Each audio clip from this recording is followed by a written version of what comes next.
Berisha doli pak ditë më parë në konferencë për media duke hedhur akuza të forta jo vetëm ndaj Tiranës, por edhe ndaj kreut të Spakut Altin Dumani, duke e cilësuar si pjesë të organizatës së troplinëve të grupit të Shiakut. Tani, unë ato veprimet që janë denoncuar si pjesëmarrës të troplinëve, ku unë që këto grupet janë arrestuar, unë nuk i di dhe nuk kam asnjë informacion për ta, sepse di vetëm son në media. Aq sa dini dhe unë, plus që mendoj se duhet keni informacion më tepër.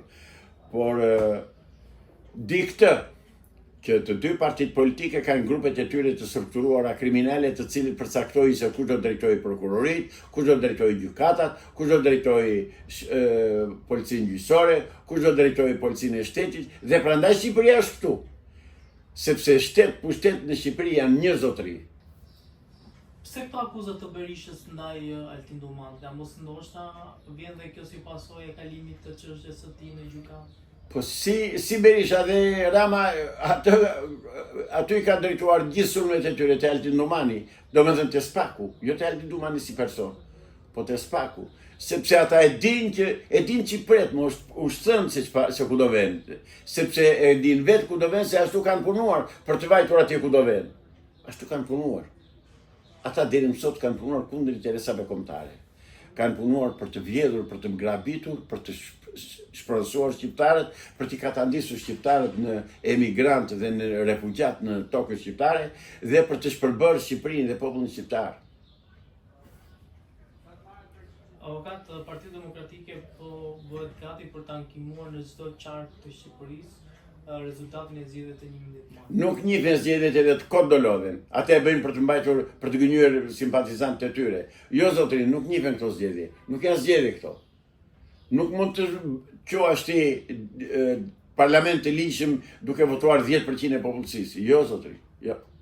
Këto nuk janë zgjedhje, këto nuk po njihen. Si kundër e shikoni, as OSBE-ja si shprehur me vendim, as Odiri nuk është shprehur me vendim, po kryesisht për këta LGBTQ të Evropës që unë si llogaris fare se ekzistojnë dhe nuk më duhen fare, sa më larg këtyre. Nuk e ka njohur Shtetet e Bashkuara të Amerikës, nuk i kanë njohur këto zgjedhje dhe nuk do t'i njohin, sepse nuk kanë zgjedhje, kanë thjesht zgjedhje që bën Salihu me Edin. Nuk kanë zgjedhje. Ndaj do t'u shumëzohet me zero gjithë kjo fushat që kanë bërë, gjithë ky parlament që ngritën në thonë, se janë ata deputet, edhe do qërojnë nga politika. Do marrë pushtetin qeveria teknike, mbaroj. A pritën mesazhe të forta nga Amerika? Unë pres. Në mos kanë ardhur për kanale zyrtare, po unë pres që dalin dhe publikisht. Që mund të jenë anullojmë zgjedhje. Që mund të jenë largoni nga pushteti, çoni të shkojë qeveria teknike të presidentit, të betohet dhe të vazhdojë punën. Po presidenti aktual do jetë ky që është? Ai është më i poshtë nga këta. Ai është më hajdut nga këta. Se ai tjetërsoj pronat e ushtrisë dhe uashiti xhaçkave me shok. Është brenda, është në tavë ai.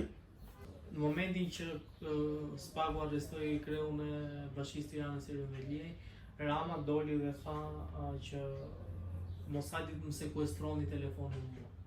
A ishte kjo një formë kërcënimi për ata? A ishte një formë, po themi, shantazhi? Dhe çfarë ndodh tani që Rama i ka 83 mandate? Njëherë nuk pranoj që Rama ka 83 mandate. Ta thash dhe po ta them në mënyrë të përsëritur. Nuk janë zgjedhje, nuk njihen zgjedhje zotëri. S'ka asgjë Rama tani. Rama tani është thjesht një kryeminist në detyrë. Nuk është kryeminist i votuar dhe i zgjedhur nga populli. Kështu që nuk ka çfarë bën më Edi Rama. E di Edi Rama fundin e tij. Mos më thuaj prapë që ka 83 kështu mandate, janë bërë zgjedhjet, janë asnjë gjë s'është bërë. S'ka lëvizur një gjë, s'ka lëvizur Shqipëri. Njerëzit kanë votuar të tillën me 11 mart. Njerëzit Kopeja me dele shkon edhe voton. Kopeja. Gati 1,5 milion qytetarë kanë votuar. S'është e vërtetë, është mashtrim. S'është e vërtetë. S'kan votuar as 300.000 vetë. As 300.000 vetë s'kan votuar. Po këta statistikat i bëjnë vetë, dokumentat i kanë vetë, qelsat e shtetit i kanë vetë, mund të thonë çfarë të duan, por realiteti është, sipas sondazheve perëndimore, 10.3% e popullsisë ka votuar. E vërteta. Avokat, ne kemi qenë këtu bazë dhe kemi folur shpesh që nuk do mbajnë zgjedhjet, nuk do mbajnë zgjedhjet. E vërtet? Doli që u mbajtën zgjedhjet. Tani ju thoni që është krijuar qeveri teknike. Tani, a mund t'ju themi shqiptarëve që ka shumë njerëz, ka shumë që presin një qeveri teknike dhe shprehen dhe në përrjedhje që kur do e marrë pushtetin, A mund të kemi një datë se kur mund të vijë kjo qeveria teknike? Nga unë jo. Që ta dim çfarë do ndodh me... Unë nuk kam datë sepse nuk e komandoj, nuk e organizoj unë atë punë. Qeverin teknike e ka ndërtuar dhe ka ngritur misionari shqiptaro-amerikan që punon dhe vepron në Shqipëri. Dhe e ka deklaruar haptazi, e ka nxjerrë në televizion, e ka bërë të tëra. Tani priten procedurat se di sa do zgjasin, por procedurat priten. Këta harroj që t'i njihen këta deputet që janë zgjedhur, harroj që t'i njihen këto zgjedhje, harroj që të mbajnë pushtet prap këta që kanë, ose ata që duan ta marrin, harroj këto zotërit, harroj shqiptarët, që Shqipërinë do ta drejtojnë ata që kanë marrë dorë. Shqipërinë do ta bëjë Amerika. Pik. Avokat, çfarë ndodh nëse një qeveri teknike është krijuar dhe krijohet dhe një qeveri teknike mes Ramës dhe Berishës? Pra mund të kemi dy qeveri teknike. Nuk e bëjnë dot këtë gjë. Nuk e bëjnë për arsye sepse nuk do njihen. Këta bën dhe zgjedhje dhe s'po u njihen, si shef. Kishin dorë, a janë vetë që bën zgjedhjet, që organizuan zgjedhjet, bën dhe fushatin të thash. U a njeh njëri zgjedhjet? Jo. I njëti mekanizm do veprojë dhe nëse krijojnë qeveri teknike këta. Sepse Sali Berisha tani që e pa ngushtë e kërkoi qeverin teknike, se ka kërkuar në përpara. Dhe Sali Berisha e di që do iki. Do iki dhe bën gabim, jo di, më falë. Sali Berisha bën gaf të jashtëzakonshme, bën krim ndaj demokratëve që vazhdon të qëndrojë akoma në krye të Partisë Demokratike duke mbajtur Edi Ramën në pushtet. Se janë në unison, këta janë bashkë. Po duke qenë bashkë krijon dhe qeveri teknike. Se bëjnë nuk ka një njeri. Ja më bashkë bën zgjedhjet nuk ka një njeri. Edhe po të bëjnë qeveri teknike, prap nuk ka një njeri. Po s'po njihet as kjo qeveri teknike tjetër. Atë ta shohim. Do njihet apo s'do njihet. Por të shkoj të kryejnë procedurat njerë që të shkojnë te presidenti që miratohet. Avokata, mund të ndodhë që pas krijimit të po themi nëse qeveria teknike do marrë pushtetin dhe do drejtoj Shqipërinë. Po? Kush janë ato veprime imediate që duhen bërë? Do përgatitet kushtetuta e re e Shqipërisë. 1. Do përgatitet vendi për zgjedhje u bën 2. Janë një sër detyra që ka për të kryer qeveria teknike që është krijuar. Pse duhet shkohet në zgjedhje kur qeveria teknike ka pushtetin? Se nëse ti shkon në zgjedhje dhe nuk lejo që dy partit marrin pjesë. Pra është qeveri teknike, nuk është qeveri legjitime. Po ti thua që nuk do lejojnë dy parti që të marrin pjesë në zgjedhje. Por nuk do lejojnë ato, po ta the pra. Këta që kanë krijuar qeverin teknike, këta do përgatisin vendin në zgjedhje. Do kandidojë pastaj secili për vete. Mos mendoni më se do bëjnë zgjedhje me këtë kod zgjedhor që kanë bërë.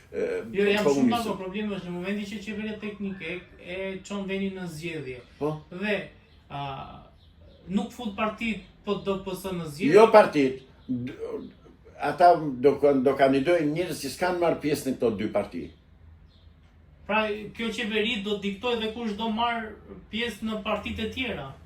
Kush dojtë marrë pjesë, mendimi im, kush dojtë marrë pjesë, qytetarët duhen të lirë të votojnë qoftë për senator, qoftë për deputet, por secili do kandidojë në vendin ku ka lindur ose në vendin ku jeton e punon për vitesh, nuk do ketë të bëjë fare me biografi, më të thash, secili do votojë ashtu, do paraqitet ashtu siç është, dhe do bëhet parlamenti me dy dhomat, deputetët dhe senatorët, ka që është, si që ka Amerika.